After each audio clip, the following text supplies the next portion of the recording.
February 25, 1942.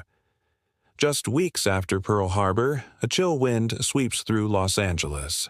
The sky is clear but heavy with tension. Suddenly, air raid sirens scream across the city. Powerful searchlights sweep the heavens while anti-aircraft guns roar, firing over 1,400 shells into the darkness. For nearly an hour, the barrage continues, but there's no enemy plane in sight, only something unknown. This strange event would go down in history as the Battle of Los Angeles. But what really happened that night? A Japanese air raid, a weather balloon, or was it something not of this earth? Let's rewind time and uncover a mystery that still haunts the skies. America was on edge.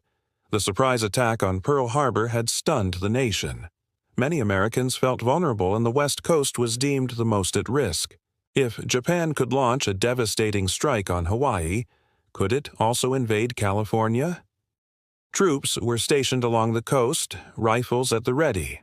And then, on the night of February 24th, military radars detected something approaching Southern California.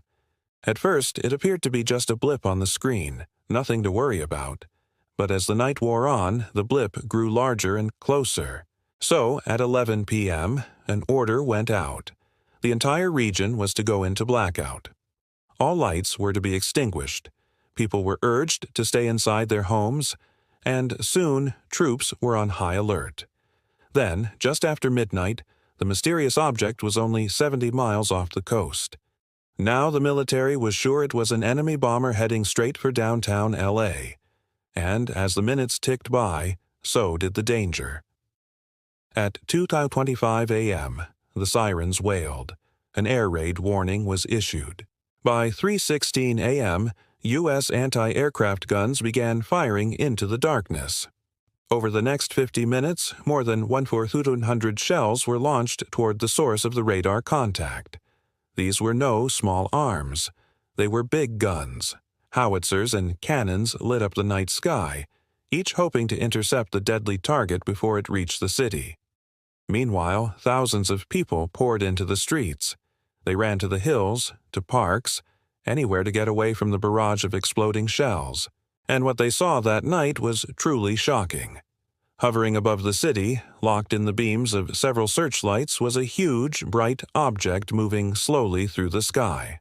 Most witnesses agreed on this much. But some said it was a massive disc-shaped craft. Others claimed it was smaller and cigar-shaped. Still, others described seeing multiple flying objects moving in tight formation.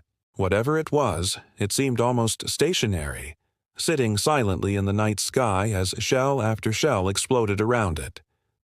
By 3:55 a.m., the barrage had ended. Whoever or whatever was in the sky was gone. No enemy planes were ever recovered and no bombs were dropped. But 5 civilians lost their lives. 2 died of heart attacks, 2 were killed in car crashes caused by the pandemonium, and 1 man was mortally wounded by a piece of shrapnel from an exploding shell.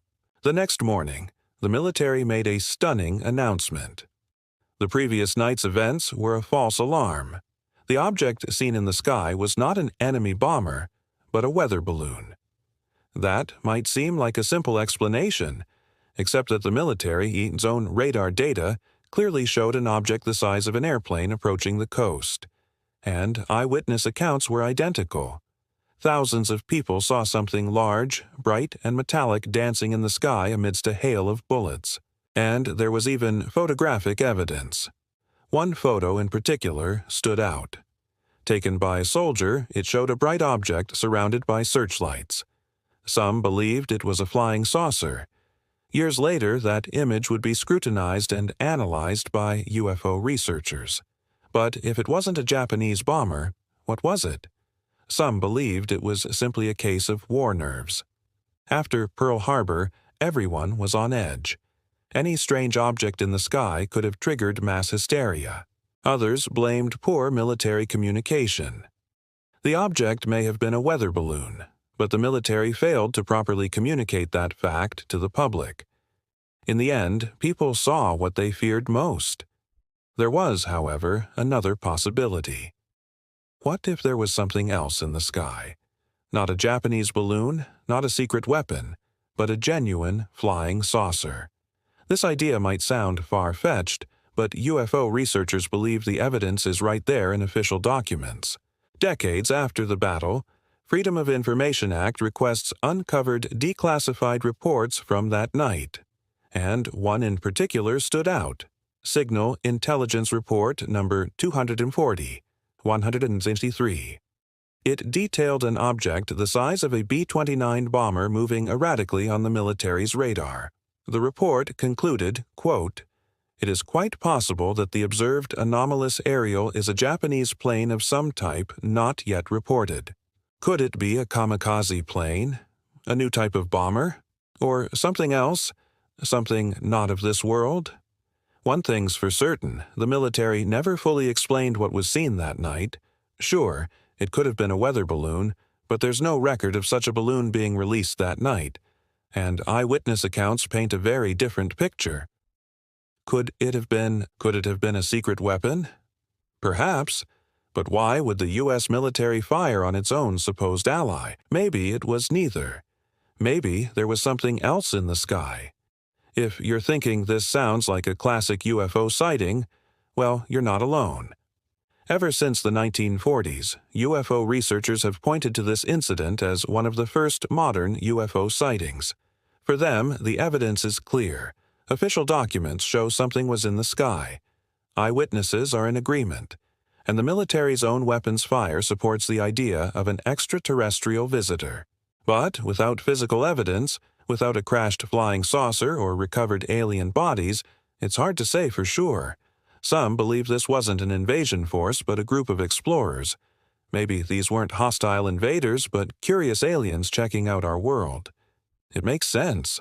Why would they return to Earth? We all know what happened next. In the end, we may never know for sure what happened that night. But let's explore a few possibilities. What if it was a test? A secret weapon? A new type of plane? What if the military wanted to see if it could detect a flying saucer? Think about it. Radar had just recently been developed, and it was first used during World War II to detect incoming aircraft. So it makes sense that the military would want to test its new toy. Maybe the military knew that night that it was dealing with something not of this world.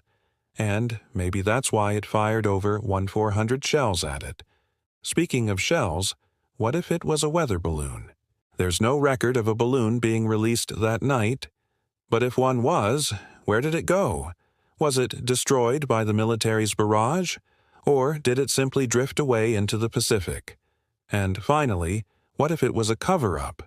What if the military did know what it was dealing with?